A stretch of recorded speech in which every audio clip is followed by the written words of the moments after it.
Whenever it comes time to build the next large roller coaster, one of the biggest obstacles for Knott's Berry Farm is the lack of space the park offers and the nearby residential neighborhoods. However, what if I told you that there is a way that Knott could build the largest roller coaster on the West Coast without removing a single ride and would still please the neighbors? In this video, I'm going to show you just how that can be done and why Knott's Berry Farm sees this Giga Coaster concept, they will instantly want to build it.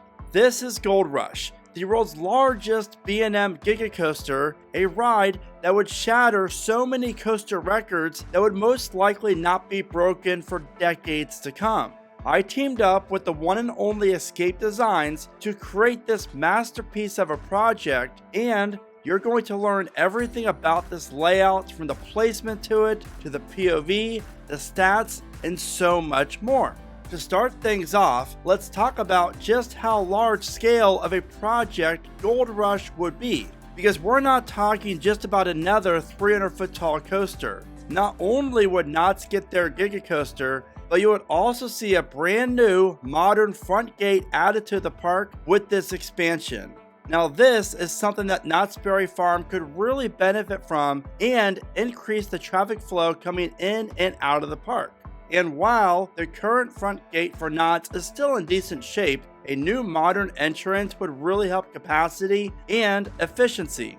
With the symbol of Knott's Berry Farm's rich history in mind, we would see the front gate get reconstructed from the ground up. Rather than embracing a modern aesthetic, the new entrance would merge the traditional Spanish and Western styles of the original entrance, giving it a renewed sense of sophistication and charm.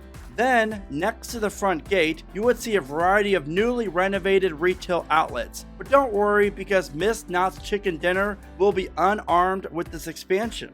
Now let's talk about Gold Rush, a B&M Giga Coaster that is 628 feet longer than Fury 325, making it North America's longest steel roller coaster and the world's tallest one that offers a lift hill. This coaster is designed to be the biggest draw for a new attraction in the history of Knott's Berry Farm, a ride that would never lose the buzz and hype around it, a ride that would keep people visiting Knott's Berry Farm for decades to come just to experience this Giga Coaster, a ride that would get you and myself to Knott's Berry Farm as soon as this ride opens to get a front seat ride on it. From the combination of the height, the speed, the theme, and thrills from the whole experience from start to finish, riders and park visitors are in for an unforgettable experience when they ride Gold Rush. In order to fit in this gigantic of a coaster, Knott's Berry Farm would have to relocate some of the storage and haunt facilities elsewhere on property, which is doable and will have to be done regardless of this coaster due to the park needing to expand eventually. Not only will Knott's be receiving this brand new Giga Coaster, park visitors will be able to experience a brand new section of the Ghost Town themed area as well. The newly expanded Ghost Town area will instantly transport park guests back in time to the year of 1855, the era when prospectors flocked to California in search of quick fortunes. Hence the name Gold Rush for this 335-foot tall Giga Coaster. Project Gold Rush was designed to fit perfectly within the Western theme, but most notably protect and not disturb the skyline of Ghost Town. Inspired by the Gold Rush era, this Giga Coaster celebrates the spirit of seeking new frontiers and driving innovation. Now here's something really cool. Gold Rush connects three parts of the park, creating a seamless and immersive experience. Guests can enter the newly expanded section of Ghost Town from the Ghost Rider area, Mystery Lodge, or the backstage gates next to the Birdcage Theater. Here is an aerial view of just how Gold Rush would fit in with the current Knott's Berry Farm. And it's important to note that the behind the scenes areas, which do house some of the haunted houses for Knott's Scary Farm, was redesigned with both functionality and efficiency in mind to maximize storage and the quality of the haunted attractions. Once you walk through the queue line, you're going to be fully immersed into the world of the Gold Rush, and as you wind your way through the queue line until you get to the station, you will really take in all the attention to details and how well themed this coaster is. Gold Rush is not just a Giga Coaster. Gold Rush is a themed experience unlike anything you've ever seen before at a Cedar Fair park. Now, as for the ride itself, Gold Rush starts out with the trains leaving the station and entering a dimly lit cavern in this dark ride section of the coaster. For a coaster of this caliber, Knott's Berry Farm and Cedar Fair would make Gold Rush the best themed coaster that you're going to find outside of Universal and Disney, just like I just mentioned. Now, if you missed out on the first chapter of my Gold Rush Giga series, then be sure to check it out because you're going to learn about all the reasons why a Giga Coaster makes the most sense for Knott's Berry Farm. Then in chapter 3 coming up very soon, I'm going to share with you my thoughts on if Knott's Berry Farm will ever build the Giga and share all my detailed thoughts on that. The ride starts off with a trek up the 335-foot tall lift hill, all while inside of the cavern. Once outside the cavern, you're going to start seeing everything around you get smaller and smaller as you ascend towards the sky. The height of the lift hill is 335 feet, but the first drop on Gold Rush is a whopping 352 feet tall, which happens to be 32 feet longer and taller than Fury 325's first drop. At the bottom of the first drop, you're going to experience yet another world record. Gold Rush will become the first roller coaster in the world with a lift hill that offers a max speed of 100 miles an hour. Because to date, every coaster that travels over 100 miles an hour offers a launch. And the top speed of 100 miles an hour is 5 miles an hour faster than Fury 325. What I love most about the impressive first drop, besides the speed, is how it plummets right through the coaster's vertical helix. Once the train threads the needle with the helix, riders will appreciate just how much Knott's Berry Farm went all out with the theming throughout parts of the ride's layout.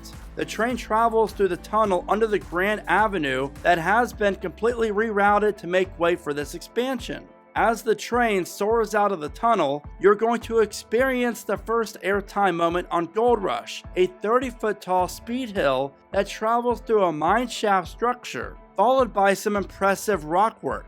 Riders will bank to their right, really taking in the sheer speed of Gold Rush as they enter the coaster's 173-foot tall hammerhead turnaround. This element alone will offer some amazing views of Knott's Berry Farm from afar and the rest of the coaster's layout.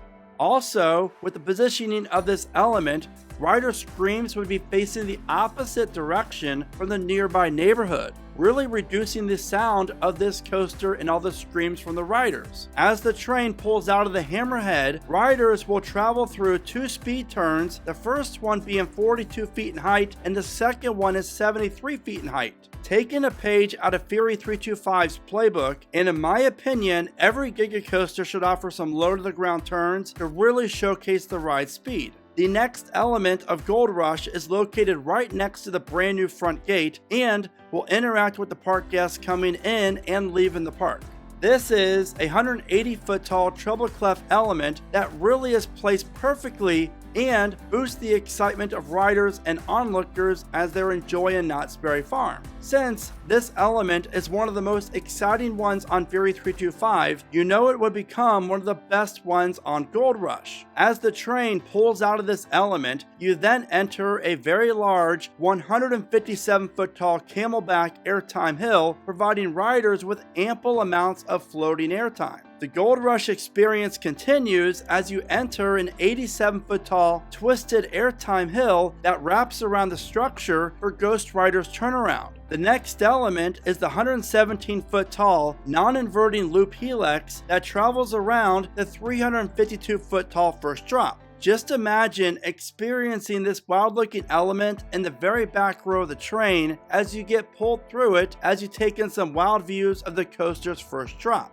Gold Rush riders will then experience a 112-foot tall camelback airtime hill that would then lead into a very sharp banked airtime hill that stands at 123 feet. As the train descends for the final moment, you then experience one more pop of airtime as the train heads into the 78-foot tall brake run. But the Gold Rush experience is not over there, because much like Kings Island's Mystic Timbers, Gold Rush also offers a brake run that is very heavily themed, but this time it's themed to a mine shaft. Throughout their ride, riders will experience a maximum of 3.8 Gs and 8 thrilling moments of airtime along the 7,231 feet of track. Another reason why Gold Rush is a special coaster, a B&M Giga that would forever transform Knott's Berry Farm. But could Knott's Berry Farm actually build a coaster like this? And most importantly, will they? Stay tuned for part 3 of my Gold Rush Giga series coming very soon.